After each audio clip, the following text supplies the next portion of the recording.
अपराधी भी वारदात को अंजाम देने के बाद उससे बचने के लिए न जाने कैसे कैसे हथकंडे अपनाते हैं, लेकिन कई बार वो भूल जाते हैं कि जो जाल उन्होंने बिछाया है, ना चाहते हुए भी वो खुद इसमें फंसने वाले हैं। नागपुर में सामने आया हत्या का ये वाकया, जिसे सुनकर आप भी सोचने पर मजबूर हो जाओगे। नागपुर के मानकापुर में प्रेमिका से बातचीत बंद करके उसके दूसरे युवक से संपर्क बढ़ने के संदेह में आरोपी ने 3 साथियों की मदद से प्रेमिका के मित्र की हत्या कर दी। ये घटना मानकापुर थाने के तहत शनिवार की रात 10 बजे गोरेवाड़ा हिल परिसर के जंगल में हुई। हत्या का खुलासा दूसरे दिन 14 घंटे बाद हुआ। मानकापुर पुलिस ने 3 आरोपियों को गिरफ्तार कर उनके एक नाबालिग साथी को हिरासत में लिया है। मृतक 20 वर्षीय अमन गजेंद्र ध्रुववंशी है। हत्या का सूत्रधार लकी का एक युवती से संबंध चल रहा था, लेकिन पिछले कुछ दिनों से उसका प्रेमिका से विवाद होने से दोनों की बातचीत बंद थी। इसी दौरान प्रेमिका अमन के संपर्क में रहने लगी। इसके चलते लकी ने अपने साथियों अभिषेक सुलभ और एक नाबालिग की मदद से अमन को मौत के घाट पर उतार दिया।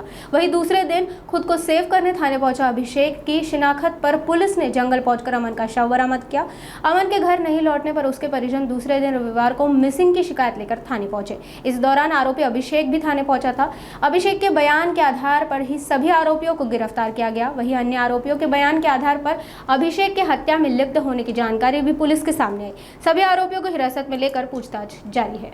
मानकापूर पोलीस स्टेशनच्या हद्दीमध्ये एक खुनाची घटना घडल्याबाबत एका व्यक्तीनं आमच्या एका पोलीस कॉन्स्टेबलला काल माहिती दिली। सदर माहिती त्या पोलीस अंमलदारांनी आम्हाला सांगितली। जो माहिती देणारा इसम होता तो अभिषेक कटारिया म्हणून होता। हा गोरेवाडा परिसर मानकापूरच्या हद्दीत राहणार आहे। त्याला पोलीस स्टेशनला आमच्यासमोर काल एक साधारणपणे 11:15 ते 12च्या दरम्यान आणण्यात आलं। त्याच्याकडे आम्ही विचारणा केली असता त्याने सांगितलं की त्याचे काही मित्र आहेत, त्या मित्रांनी काल रात्री म्हणजे इन द सेन्स परवाच्या रात्री एक खून केलेला एका व्यक्तीचा आणि ते घटनास्थळ आपल्याला माहिती आहे आणि त्याची माहिती मी तुम्हाला द्यायला आलेलो आहे। सदर माहिती मिळाल्यानंतर आम्ही तात्काळ सदरची माहिती माननीय DCP सर, माननीय ACP सर आणि अन्य वरिष्ठ अधिकाऱ्यांना कळवली आणि तात्काळ आम्ही स्वतः टीम घेऊन घटनास्थळी गेलो। घटनास्थळी एक मृतकाचं त्या ठिकाणी डेड बॉडी पडलेली होती आणि प्राइमा फेसी त्याला चाकूनं भोसकून मारून टाकल्याचं दिसून येत होतं। त्या मृतकाची दुचाकी गाडी जी आहे ती त्या ठिकाणी होती। त्याची चप्पल त्या ठिकाणी पडलेलं होतं। मोबाईल तोडून फोडून टाकलेला होता। अशी सगळी परिस्थिती होती। आम्ही गेल्यानंतर प्राइमा फेसी त्या ठिकाणी योग्य तो पोलीस बंदोबस्त नेमून घटनास्थळ संरक्षित करून घेतलं आणि पुढचा तपास चालू केला। तपासामध्ये काही वेळातच माननीय ACP आणि माननीय DCP सर यांनी घटनास्थळी भेट दिली। घटनास्थळी भेट दिल्यानंतर त्यांच्या मार्गदर्शनाखाली आणि आमचे जे सर्व वरिष्ठ अधिकारी आहेत त्यांच्या मार्गदर्शनाखाली पुढचा तपास चालू झाला।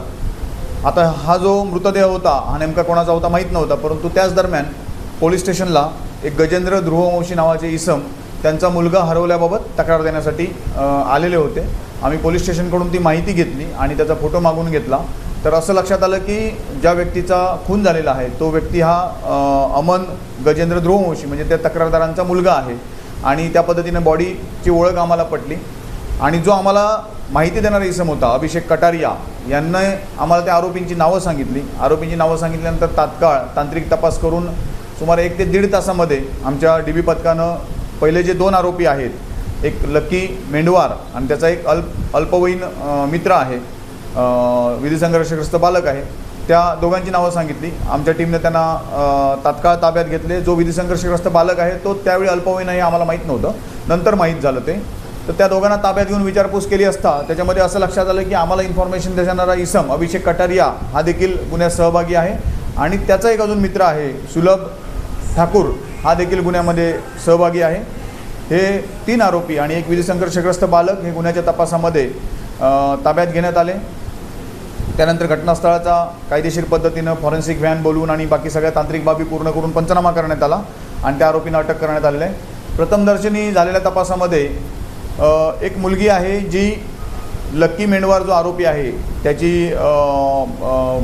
गर्लफ्रेंड आहे आणि त्याचप्रमाणे मयत जो आहे अमन ध्रुववंशी ह्याची ती लहान म्हणजे शाळेच्या वयापासूनची मैत्रीण आहे।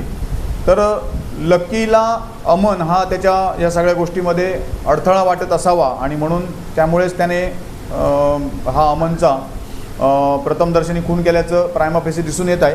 याबाबत अधिक तपास आम्ही करत आहोत। ही संपूर्ण कारवाई जी आहे आरोपी ताब्यात घेणं किंवा जो तपासाचा सर्व भाग आहे हे माननीय पोलीस आयुक्त श्री रवींद्र सिंगल सर, माननीय joint CP Shri Reddy sir माननीय additional C P crime Shri Pardeshi sir, माननीय north region south region charge असलेले राठोड सर, त्याचप्रमाणे DCP मदने सर आणि ACP सुनीता मेश्राम मॅडम यांच्या मार्गदर्शनाखाली पूर्ण तपास आणि सर्व कारवाई सुरू आहे.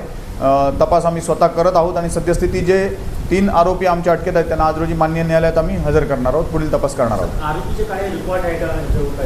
याच्यामध्ये जो अल्पवयीन विधी संघर्षग्रस्त बालक आहे त्याच्याविरुद्ध लकडगंज पोलीस स्टेशनला एक अटेम्प्ट टू मर्डरची केस रजिस्टर आहे, त्याची देखील आम्ही माहिती घेत आहोत. हा त्याचा दुसरा गुन्हा असावा.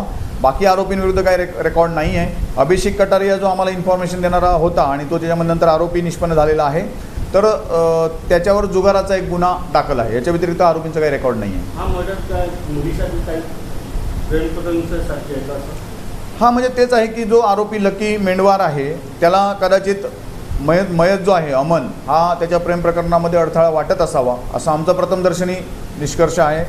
आणि त्यामध्ये अधिक तपासाअंतीच जे काही खरं आहे नेमकं कशामुळे झालं, कसं झालं, काय झालं हे पूर्ण तपास केल्यानंतरच दिसून येणार.